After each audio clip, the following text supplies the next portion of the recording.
Assalamualaikum warahmatullahi wabarakatuh.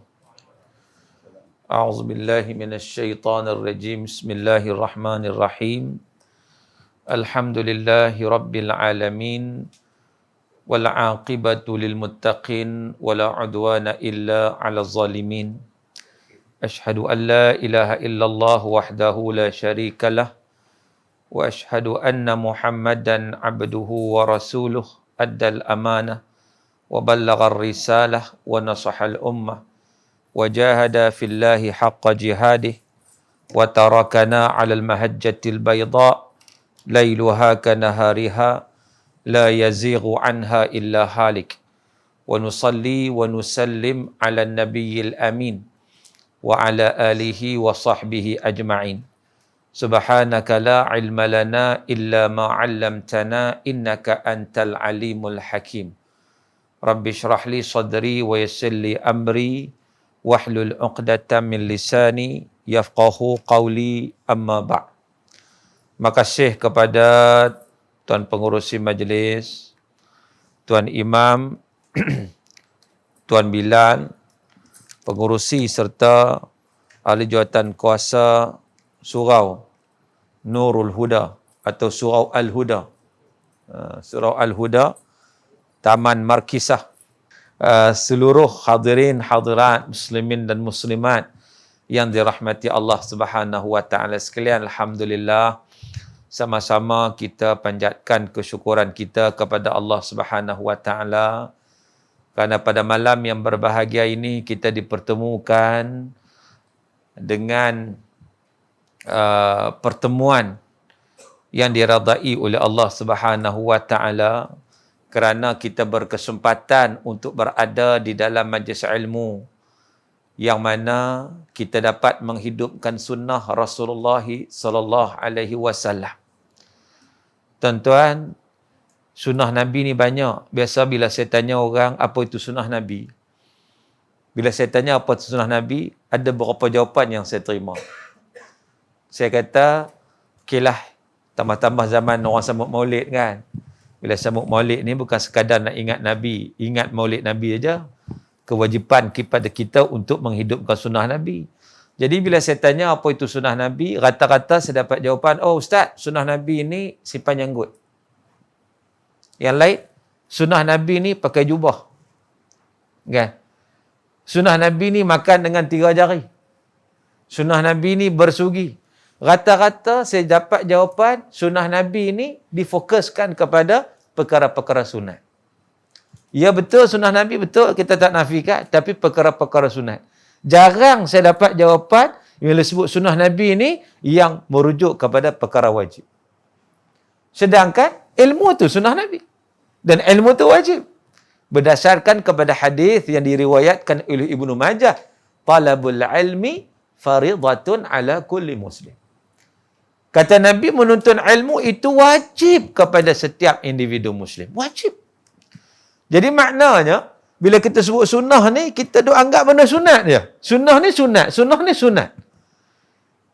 Sunat ni sebagai tambahan. Kita tak nafikan, ya itu diperlukan. Tapi dia sebagai tambahan. Hak wajib mana? Hak wajib tu. Hak tu yang mula-mula patut di-highlightkan.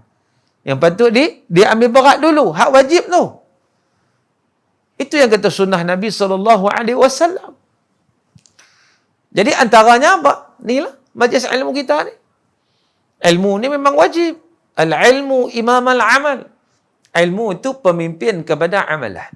Tuan-tuan duk perhati hari ni banyak sekali aliran-aliran pemikiran yang macam-macam hak kita jumpa. Macam-macam.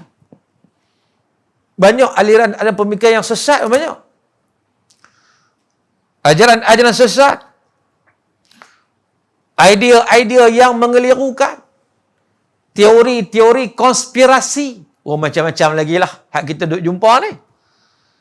Tuan-tuan, sebab apa benda-benda ni makin meningkat, makin bercambah? Antara sebabnya, lack of knowledge. Antara sebabnya, kekurangan ilmu. Itu antara punca dia. Dan perkara ni disebut dalam hadis Nabi SAW. Nabi kata, hadis daripada Anas bin Malik. Dia kata, la uhaddithannakum hadithan. Aku nak cerita kepada kamu satu hadis Nabi. Sami'tu Rasulullah sallallahu alaihi wasallam yaqul, aku dengar sendiri Nabi SAW yang bersabda. Apa Nabi kata? Min asyratis sa'ah an yaqillal ilmu wa yadhhar jahlu. Daripada tanda-tanda kiamat, inna min asyratis sa'ah, sesungguhnya daripada tanda kiamat, ilmu makin berkurang, jahil makin berkembang. Ini. Sedangkan kita sambut maulid tiap-tiap tahun. Tapi, tidak ada peningkatan ilmu yang sepatutnya ada. Akhirnya kita hanyut. Dan ilmu tu lah ni, orang kata ustaz. Ada yang sebut saya ustaz. Dia kata, Allah lah, bukan susah nak dapat ilmu. Di hujung jari je. Google je. Tuan-tuan, hak dalam Google tu bukan ilmu lagi. Itu baru maklumat. Kita kena beza maklumat dan juga ilmu. Kena beza. Sebab tu dipanggil al-khabar imma yahtamil as-sidq awil kadhib. Sesuatu perkhabaran, satu maklumat tu dia ada dua. Mungkin betul, mungkin salah. Mungkin benar, mungkin palsu. Jadi ilmu tu macam mana? Ilmu tu adalah pengetahuan sebenar terhadap satu perkara. Baru jadi ilmu. Maknanya maklumat sampai itu bukan ilmu lagi. Sebab kita tak tahu sebenar ke tak sebenar. Kita kena analyse dulu. Kita analisis dulu. Kita tengok dulu. Kita timbang dulu. Kita lihat dalam konteks Quran dan sunnah Nabi SAW. Baru kita tahu ni betul ilmu ke tidak. Kalau kita tak timbang dari sudut ilmu, kita terima je maklumat yang sampai, hanyut kita. Hanyut. Tuan-tuan. Kita kata hanyut dalam mencari kebenaran. Sesat di jalan yang terang. Jalan terang tapi sesat lagi. Sebab apa? Sebab dia anggap betul dah. Dia duk anggap betul, tapi orang punya tak betul. Ramai jenis macam ni, tuan-tuan. Dia anggap betul, tapi tak betul. Pasal apa? Pasal dia ikut-ikutan tanpa ilmu. Dia nampak sikit, nampak macam cantik, dia ikut. Tetapi rupanya cantik itu hanya perhiasan luaran saja, bukan hakikat yang sebenarnya. Banyak contoh. Saya nak bagi contoh satu. Sebelum itu, malam ni kita nak sembang santai je sebenarnya. Kan? Jadi, kalau siapa-siapa ada soalan nak tanya, saya alu-alukanlah sebab biasa kuliah saya akan buka soalan. Sebab saya tak suka cakap seorang. Cakap seorang ni syok sendiri bercakapnya. Perempuan nak dengar tak dengar pun tak tahu. Kadang kata ustaz cakap benda yang sama. Kan? Malas dengar lah. Okey tak apa. Oleh demikian, saya tak nak saya syok sendiri, saya cakap seorang. Jadi maknanya, kalau tuan-tuan dan perempuan ada persoalan nak tanya. Kok ada something rasa macam tak puas, rasa nak tanya. Atau rasa masih lagi keliru. Atau ada masih lagi buntu. Atau perlu pada penjelasan. Maka saya alu-alukan. Jadi, siapa-siapa yang nak tanya soalan, saya buka melalui talian WhatsApp ataupun SMS. Jadi malam ni kita buat program kita ala-ala tanyalah Ustaz di TV3. Biar tahu jangan keliru. Jadi tuan-tuan tak payah telefon, tuan-tuan hantar dalam WhatsApp saja. Ataupun SMS kepada saya di talian 019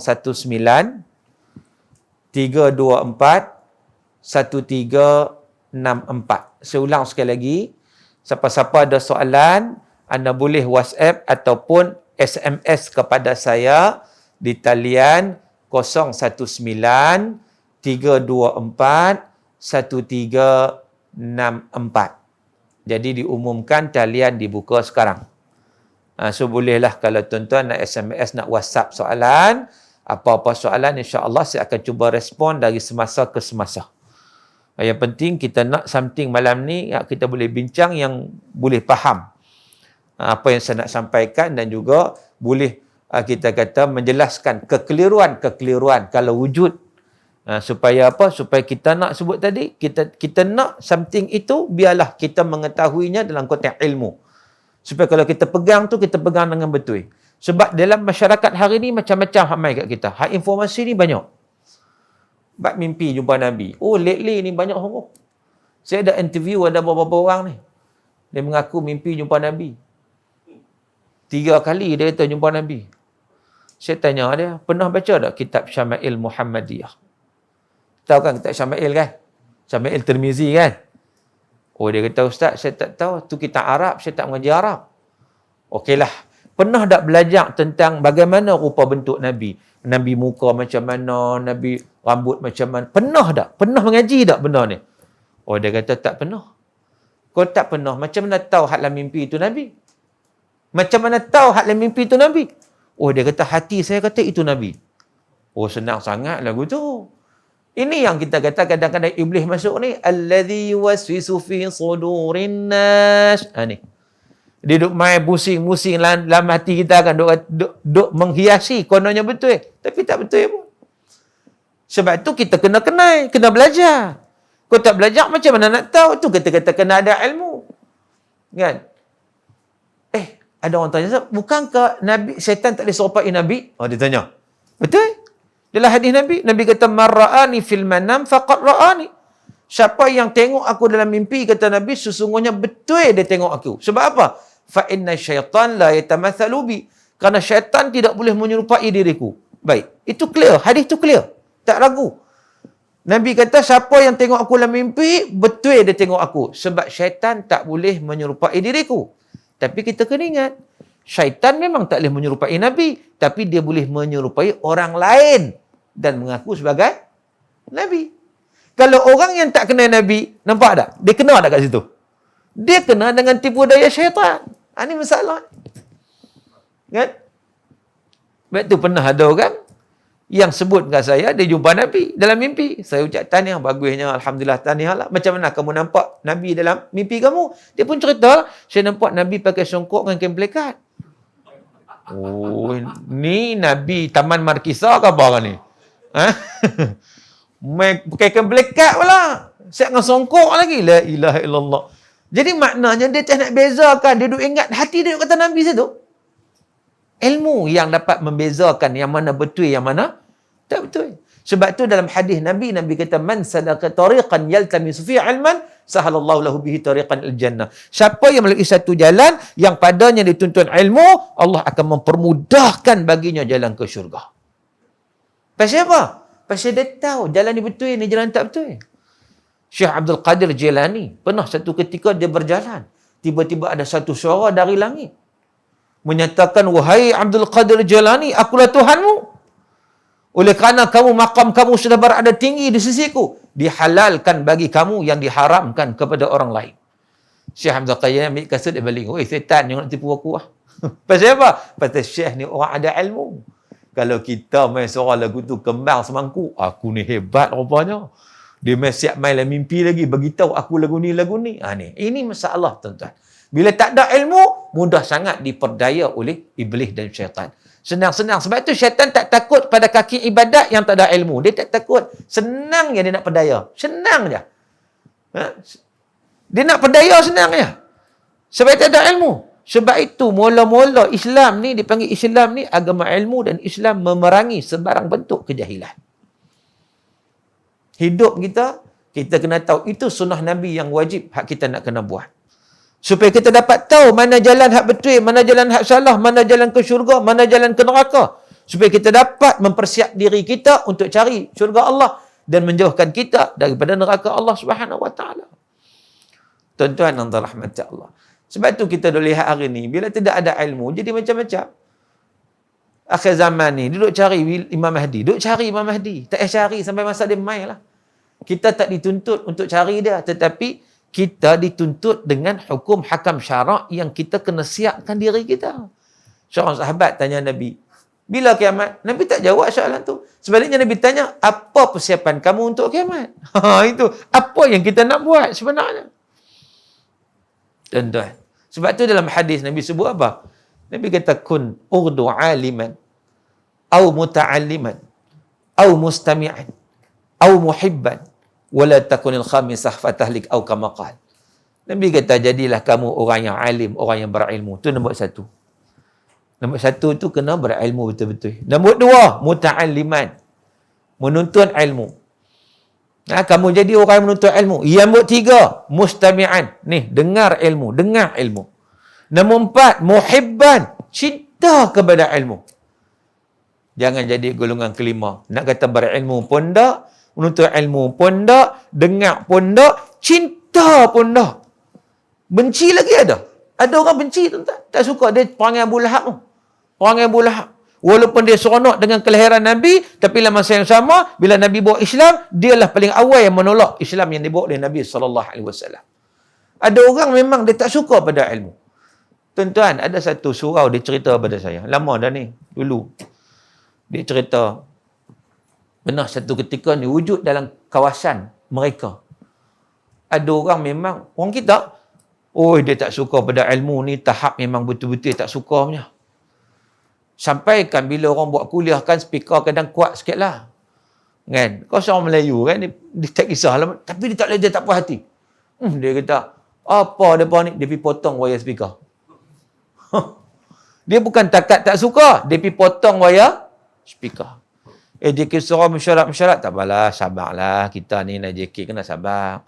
Dia pergi perbetul balik. Adalah salah seorang JK tu reti, dia perbetul balik lah. Kan? Kemudian, dia dengar, bunyi pula dah. Dia pergi potong kali kedua. JK sabar. Nak jadi JK kena sabar. Kan? Tak apalah. Pergi sambung pula. Tengok-tengok. Sambung. Tak apalah. Dia potong, tu sambung. Kan? Bunyi pula. Tiba-tiba dia tak puas hati juga. Dia pergi potong kali ketiga. Kali ketiga bukan takat dia potong, dia pergi bakar wayar tu. JK, tak apa. Kita pergi sambung. Pergi sambung tak boleh lah. Pasal kawan JK pun takat mana ilmu dia sikit. Ya, ilmu dia pasal wayar-wayar ni, elektrik ni. Lebih-lebih aku tak kerti. Dia kata, kalau guna aku tak kerti, kena panggil TMB lah. Panggil orang yang berkeahlian, panggil TMB mai. TMB tengok-tengok. Dia kata, ni bukan sikitnya rosak ni. Nampak sikit, tapi dia habis semua. Kena buat lain. Wiring semua kena buat lain. Kos dia 50 sampai 60 ribu ringgit. Terkejut mereka terduduk loh. Kita duduk sabar lama ni, rupanya sampai lagu ni buat macam mana ni? Ada kata, jom kita pergi rimbuk dah. Jangan. Jangan buat satu keputusan yang menyalahi undang-undang. Tak apalah lagu ni lah, ambil keputusan, buat report polis. Kita ikut saluran undang-undang, buat report polis. Buatlah report polis. Bila buat report polis, tuan-tuan, OKT, orang kena tuduh dia dipanggil lah. Boleh panggil lah. Buat siasat. Tanya dia, kamu kan buat ni? Kamu kena mengaku ni. Dia kata, sebab tuduh saya.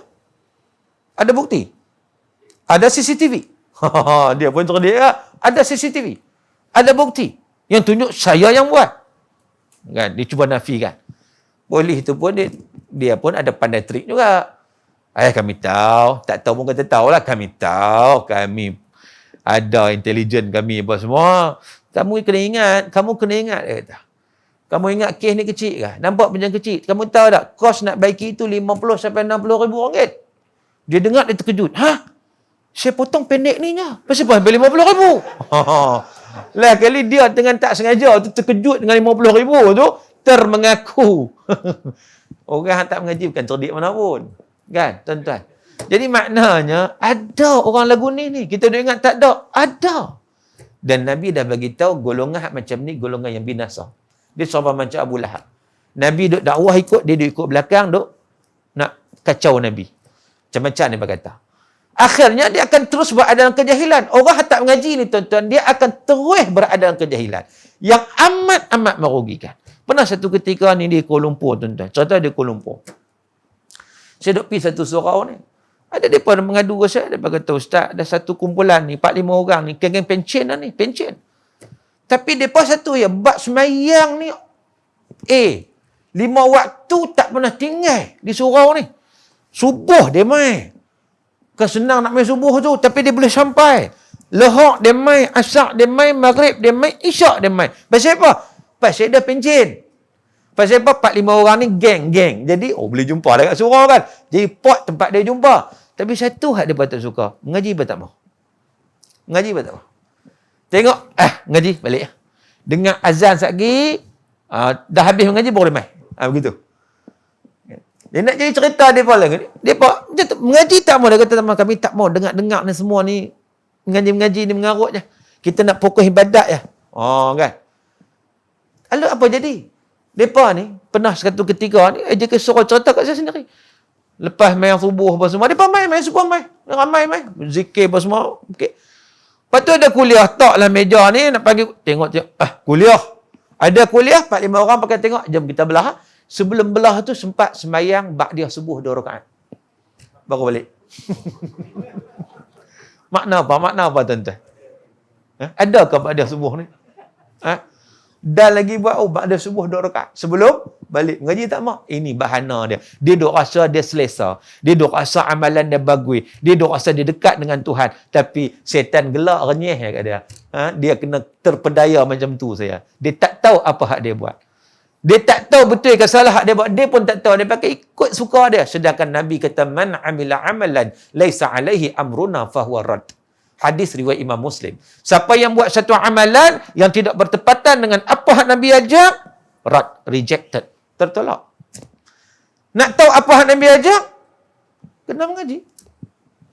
Kena tuntut ilmu. Tuan-tuan yang dirahmati Allah Subhanahu wa taala. Tuntut ilmu tu pula ada di mana manhaj dia. Ilmu apa hak kita mengaji pun dia takkan lari daripada Quran dan sunnah Nabi. Baik ilmu akidah, baik ilmu fiqh, baik ilmu tasawuf. Jangan kata ada setengah ilmu batin ni, dia tak campur Quran. Dah. Dia asas dia Quran sunnah tu mesti ada. Dia punya kekuatan tunjang dia duduk kat situ. Pernah saya jumpa, ni pengalaman saya. Saya jumpa ada seorang ni, dia belajar tarikat, tuan-tuan. Saya minat tarikat. Saya duduk Syria dulu, memang saya terlibat banyak dengan tarikat dan juga tarikat tasawuf lah. Di Syria banyak. Kalau tuan-tuan pernah pergi Syria, tuan-tuan tahu macam mana dia punya perjalanan tarikat. Dan saya pernah kaji satu-satu tarikat. Hak mana okey, hak mana KO ada belakang. Ada, hak okey pun ada, hak tak okey pun ada. Kan? Dia belajar satu tarikat tasawuf. Saya sukalah. Saya minat lah. Dia sembang dengan saya. Saya pun minat. Saya kata belajar kat mana? Dia cerita dia belajar kat Ceras. Dekat Ceras. Satu kiai dia kata. Satu kiai ni. Dia kata, alhamdulillah lah, sejak saya belajar ni, hati saya bersih. Dia kata. Kami belajar untuk membersihkan hati. Memang tujuan kita, tuan-tuan, benda yang paling penting lah hidup kita apa? Kalau anggota kita ni, yang paling penting apa? Hatilah kan? Sebab Nabi kata, idza salahat, salahal jasadu kulluh, wa idza fasadat, fasadal jasadu kulluh. Kalau baik, seluruh individu tu akan baik. Kalau dia ada masalah, benda ni ada masalah, seluruh individu tu ada masalah. Apa dia? Nabi kata hati. Jadi kalau hati baik, insya-Allah dia akan memberi kesan kepada luaran yang baik. Tapi kalau hati itu ada masalah, maka dia juga akan memberi kesan pada luaran yang ada masalah. Jadi bila kawan ni cerita dia mengaji untuk membersihkan hati, membaikkan hati, saya jadi minat. Saya kata kat dia, mengaji macam mana? Saya pun nak mengaji juga. Boleh saya join pengajian kamu pada guru kamu yang katanya boleh bersihkan hati ni. Dia kata gini, saya dapat guru, alhamdulillah lah, guru saya ni bukan saya nak puji, tapi dia ni ada karamah. Sebab tu saya rasa macam belajar tu kira lega sangat-sangat ni. Belajar tu masuk, hati jadi bersih. Ada karamah macam mana, saya kata? Dia kalau sandak kat dinding ni, dia boleh tembus dinding. Kita tengok sini boleh tembus tak? Duk sandak dinding ni. Ni bukan tembus, lena. Kan? Benar sekali tu ni, dia beritahu pengalaman dia. Dia cerita ni bukan lawak-lawak, tuan-tuan, cerita sungguh. Dia tahu bagi tahu pengalaman dia. Satu ketika dia kata dia balik ikut tok guru, balik ni ikut belakang, follow ikut belakang. Tok guru terlupa, dia terus masuk dalam rumah aku tu, tak buka kunci lah. Masuk rumah baru teringatlah nak murid di belakang. Dia keluar balik buka kunci bagi nak murid masuk. Lepas tu dia kata guru saya ada karamah. Saya kata tak apalah, karamah tak karamah tu dialah Allah boleh bagi. Tapi saya nak tahu mengaji apa, saya kata. Hati berasa nak mengaji apa, nak tengok mengaji apa. Dia pun katalah, baik, kita mengaji ni, dia kata, untuk hati bersih, kita tak boleh mengikut pengajian biasa. Pengajian biasa ni, orang duk mengaji, duk cari yang mana betul, yang mana salah. Tak betul, salah, tak salah, betul, bila nak habis.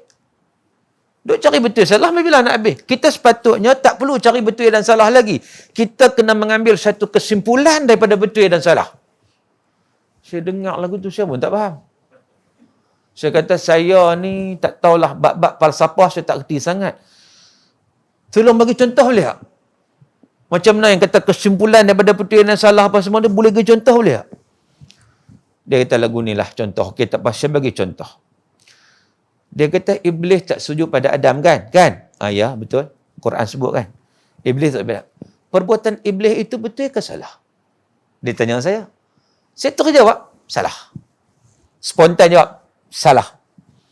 Dia kata, saya kesepesan tadi, jangan cepat cari betul yang salah. Tu saya kata nak jawab apa? Dia tak sujud pada Adam. Salah lah. No. Saya nak bagi tahu contoh kepada awak, dia kata, supaya awak faham. Oh, dia nak ajar saya lah. Kalau kita kata, perbuatan iblis tak sujud pada Adam itu salah, maknanya kita membenarkan makhluk sujud pada makhluk. Sedangkan makhluk hanya boleh sujud kepada Allah, tidak boleh sujud pada makhluk. Faham tak ni? Nampak duk blur lagi ni? Saya ulang sekali lagi. Dia kata, kalau kita menyatakan perbuatan iblis tak sujud pada Adam itu sebagai salah, seolah-olah kita membenarkan makhluk sujud pada makhluk. Kerana iblis itu makhluk, Adam itu makhluk. Sedangkan kita hanya boleh sujud kepada Allah, tak boleh sujud pada makhluk. Jadi kita tak bolehlah kata perbuatan iblis tak sujud pada Adam itu sebagai salah. Kalau kita kata salah, maknanya seolah kita membenarkan makhluk sujud pada makhluk. Nampak tak lagi? Logik tak? Logik tak? Logik kan? Logik kan? Fikir sekali, logik. Tapi saya kata kat dia lepas tu, saya kata, minta maaf cik. Saya kata, minta maaf cik. Ini ajaran sesat. Saya kata. Dia terkejut. Pasal apa? Sebab bercanggah dengan ilmu. Bercanggah dengan knowledge. Bercanggah dengan Quran dan sunnah Nabi SAW yang Nabi kata, taraktu fikum amrain lan tadillu ma in tamassaktum bihima kitab Allah wa sunnati. Aku tinggalkan pada kamu dua perkara, kamu takkan sesat selama-lamanya bila berpegang dengan dua perkara ni, Quran dan sunnah Nabi. Hak kamu habaq ni, cik habaq ni, canggah dengan Quran. Dia kata bercanggah sama tak? Allah sebut dalam Quran, wa idh qulna lil malaikati isjudu li adama fasajadu illa iblis aba wastakbara wa kana minal kafirin. Allah Ta'ala kata ketika Allah perintah sujud, semua malaikat sujud, kecuali siapa tak sujud? Iblis. Pasal apa iblis tak sujud? Allah dah bagi tahu dah. Aba, dia ni bantah, ketegak. Wastakbara, dia sombong dan bongkak. Dia tak sujud tu kerana bongkak, sombong, arrogant. Dalam ayat lain menyatakan dia pertikai perintah Allah. Dia kata, khalaqtahu min tin wa khalaqtani min nar. Ya Allah, kau ciptakan Adam daripada tanah yang dipijak di bawah ni. Kau ciptakan aku menjulang tinggi, api menjulang tinggi. Takkan hak menjulang tinggi nak pergi tunduk, nak pergi sujud kepada hadap bawah ni. Soalah begitulah. Dia arrogant, dia sombong, dia belagak. Allah sebut apa? Wa kana minal kafirin. Sombong dia ini. Dia tergolong daripada golongan yang kufur kepada Allah Ta'ala. Jadi Allah dah bagi jawapan dah. Dia tak sujud pada Adam. Tu bukan soal makhluk tak makhluk. Kan? Sebab sujud itu kata para ulama bukan sujud ibadat. Bukan sujud ubudiyah perhambaan. Itu sujud penghormatan. Sebab ibadat hanya kepada Allah. Itu penghormatan pada Adam sebab ini perintah daripada Allah Ta'ala. Jadi bukan sebab makhluk, isu makhluk tak makhluk. Tapi isu dia, Quran dah cerita dia. Isu dia apa? Isu dia sombong. Takabur. Sebab tu jangan ada sifat takabur, tuan-tuan. Sifat takabur ni sifat iblis. Sifat iblis. Menghancurkan. Saya sebut begitu. Dia geleng kepala, tak mahu, tak ada. Sejak saya belajar ni, yang saya tahu, hati saya bersih. Kamu ceritalah apa pun, saya tak akan ikut kamu, dia kata. Oh, dulu pula dah. Dulu ni, masa saya belum belajar dulu, saya tengok bini saya siang ikan. Saya tengok biasa, tak ada apa. Ya. Lepas saya belajar ni, bini saya siang ikan, saya nampak ikan tu menangis. Tu dia lah. Sampai tahap macam tu. Ini saya kata setan. Orang yang jahil, mudah setan menguasai. Akhirnya dia rasa bahawa itu satu benda baik. Rupanya tak baik. Rupanya tak baik. Membawa dia ke arah kesesatan. Amat-amat rugi, tuan-tuan. Sebab itu kalau kita nak bersihkan hati kita, dia kena ada ilmu. Dia tak boleh macam tu je. Tak boleh terpengaruh dengan ajaran-ajaran, dengan pahaman-pahaman yang bercanggah dengan Quran dan sunnah Nabi SAW. Tak boleh. Sebab tu saya balik kepada asas yang sahabat daripada awal tadi lagi. Bahawa bila mana kita sebut untuk menghidupkan sunnah Nabi SAW, maka kita kena lihat sunnah yang paling utama. Sunnah yang ditunjukkan oleh Nabi SAW adalah sunnah ilmu. Dan ilmu itu merupakan kewajipan untuk kita belajar. Barulah kita tahu jalan macam mana yang kita nak lalui. Jalan macam mana yang kita nak ambil. Jalan macam mana yang diredai oleh Allah Subhanahu Wa Taala. Tambah-tambah dalam suasana hari ini yang kita sebut sebagai zaman fitnah. Zaman yang macam-macam. Kita pun tak tahu mana satu betul, mana satu salah dengan dalam maklumat yang sampai kat kita dalam WhatsApp. Kadang hadis palsu pun ada macam-macam. Maka bila kita berada dalam majlis ilmu, kita buka kitab, kita belajar, insya-Allah lama-lama kita akan nampak mana jalan yang benar, mana jalan yang salah. Mana jalan yang membawa kepada kebaikan, mana jalan yang membawa kepada kesesatan. Tuan-tuan yang dirahmati Allah Subhanahu Wa Taala sekalian. Maka dengan sebab itu, satu perkara yang perlu kita ambil perhatian adalah untuk kita benar-benar memastikan supaya kita berada dalam suasana yang berilmu. Masa berlalu dengan begitu pantaslah hidup kita, yang mana kalau kita mensia-siakan waktu yang berlalu ni, dia sangat-sangat rugilah. Sebab waktu yang berlalu dia tak akan kembali lagi dalam hidup kita. Sebab tu saya teringat kepada apa disebut oleh Buya Hamka. Buya Hamka ni, dia ni pengarang kitab tafsir Al-Azhar. Tahu kan? Profesor Hamka. Dia orang Padang, Indonesia. Dia tafsir bahasa Melayu. Ada 10 jilid lebih kurang. Hari ni orang cetak satu-satu pula juzuk, cukup juzuk, satu juzuk mana ada 30 jilid baru. Dulu 10 jilid ya. Pustakaan Nasional Singapura tak silap yang cetak lah ni, ada cetakan baru lah, dia buat 30 jilid. Profesor Hamka ni, dia orang Indonesia, tapi dia tulis kitab tafsir. Dulu saya rujuk juga. Masa saya bawa tafsir Al-Quran di IKIM dulu, antara rujukan Melayu, rujukan Melayu tak banyak. Yang lain saya rujuk Qurtubi, Tabari, Ibn Kathir, Az-Zamakhsyari,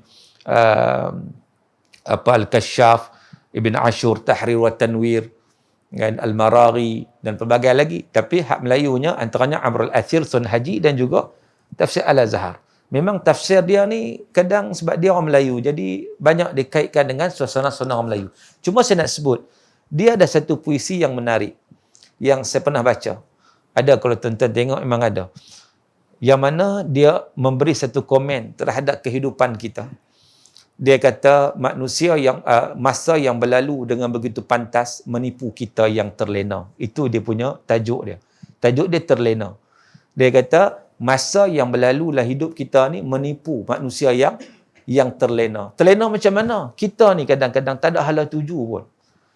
Bertangguh banyak. Bertangguh. Kata nak sedekah, duk tunggu tangguh-tangguh.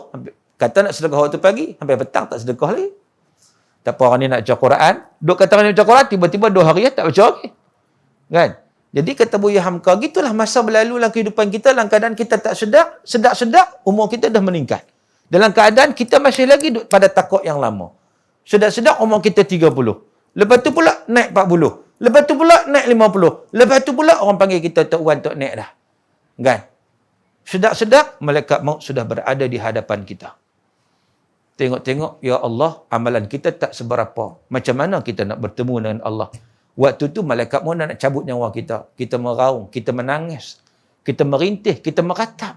Dan kita minta kepada Allah, ya Allah, tolong lewatkan sedikit ajalku, ya Allah. Waktu tu kita akan minta, dan benda ni dirakamkan oleh Allah dalam Quran. Allah sebut dalam surah Al-Munafiqun, orang nak mati diminta. Laula akhartani ila ajalin qarib, ya Allah, tolong ya Allah, lewatkan sedikit ajalku, ya Allah. Sebab apa? Sebab dia nak minta sikit supaya dia dapat melakukan kebaikan. Fa as-saddaqa wa aku minas salihin. Ya Allah, aku nak bersedekah dan aku nak jadi hamba-Mu yang saleh. Lalu berapa banyak lagi masa yang kamu perlukan? Berapa banyak lagi tahun yang kamu nak mengulangi siang, malam, pagi, petang? Dalam keadaan kamu masih melakukan perkara yang sama. Maka kalau Allah bagi 1000 tahun pun, kata Buya Hamka, bagi 1000 tahun pun pada manusia, tak akan memberi apa-apa kesan kalau dia tetap termasuk di kalangan orang yang lena. Jadi maknanya kita jangan lena. Kita kena sedap. Kita kena bekerja. kita kena berusaha. Kita bukan sekadar tuntut ilmu, tapi kita nak beramal dengan ilmu yang kita ada. Sebab itu antaranya tadi pengurusi sebut kat saya tadi, bahawa dia minta saya war-warkan tentang apa? Tentang bumbung surau yang sedang nak dibuat pembaikan. Jadi tuan-tuan, kalau kita nak sumbangkan sebagai satu usaha yang kita tak akan menyesal. Jangan sampai kita nazak tu, Allah ceritalah nazak tu orang dia akan menyesal, terutama kalau dia tak ambil manfaat untuk bersedekah masa hidup.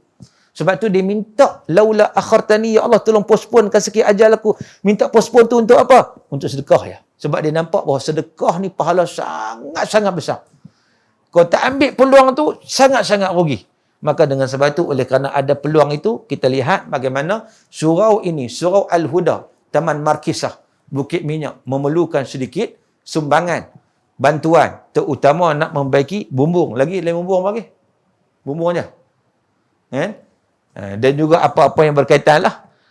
Jadi maknanya, kalau kita tak termasuk dalam orang terlena, kita ada ilmu, kita tahu bahawa benda ni sangat manfaat, maka tuan-tuan, bila kita sumbangkan, insya-Allah jariah itu akan terus sampai pada kita sampai bila-bila. Katakan kita dah mati dah, tapi surau ni masih lagi digunakan. Kan? Orang masih lagi boleh berteduh di bawah bumbung tersebut untuk datang ke surau. Maka selagi itulah pahala akan terus mengalir kat kita. Waktu tu kita rasa lega dulu aku sedap dulu. Aku tunaikan juga kalau aku tak buatlah naya sungguh.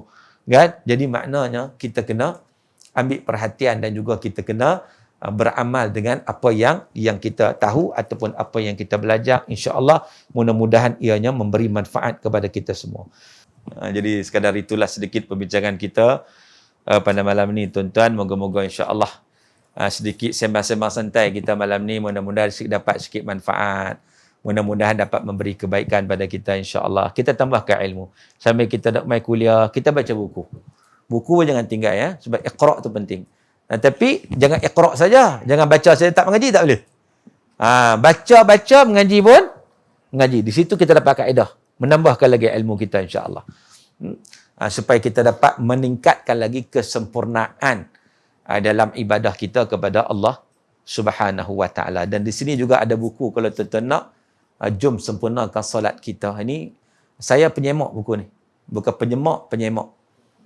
Cumanya dia buat kaedah wakaf ni menarik juga. Kalau ikut harga dia 29 30 ringgit lah satu ni buku ni kan, tebal ni kan. Tapi dia buat wakaf macam mana? Dia penerbit bagi tahu saya dia jual 3.50. Apa tujuan dia? Satu kita untuk kita, satu kita wakaf kat surau ke, kita wakaf kat masjid ke, kita bagi kat kawan ke, bagi kat jiran ke. Dia buat lagu tu. Bagus juga saya kata. Kan yang pentingnya kita nak tambah ilmu. Yang penting ilmu tu dan kita bagi orang baca pula, orang baca kita dapat pahala sebab kita yang memberi. Kan? Dia beramal pula, maka pahala itu akan terus sampai kepada kita. Jadi sama-samalah kita menambah ilmu yang pentingnya. Dan niat kerana Allah Subhanahu wa taala, bukan nak nunjuk-nunjuk aku ni ada ilmu lebih daripada orang, jangan tuan-tuan. Habis pahala kita. Kalau kita nak tunjuk-tunjuk kononnya akulah. Ada orang dia belajar nak hujah dengan orang. Dia belajar tu dengan tujuan apa? Dia boleh berhujah dengan orang. Buang masa ya tuan-tuan. Kan? Maka dengan sebab itu, jadilah orang yang belajar lillahi ta'ala ikhlas sungguh kepada Allah, maka di situ dia akan mendapat manfaat yang sangat-sangat banyak. Wallahu ta'ala alam, tuan-tuan, sekadar itu sahaja perbincangan kita pada malam ini. Moga-moga sedikit perbincangan kita diberkati dan dirahmati oleh Allah Subhanahu wa ta'ala. Apa yang baik itu datang daripada Allah, salah silap saya pemaaf. Sekian aqulu qawli hadha wa astaghfirullahal azim li wa lakum wa billahi taufiq wal hidayah. Wassalamualaikum warahmatullahi wabarakatuh.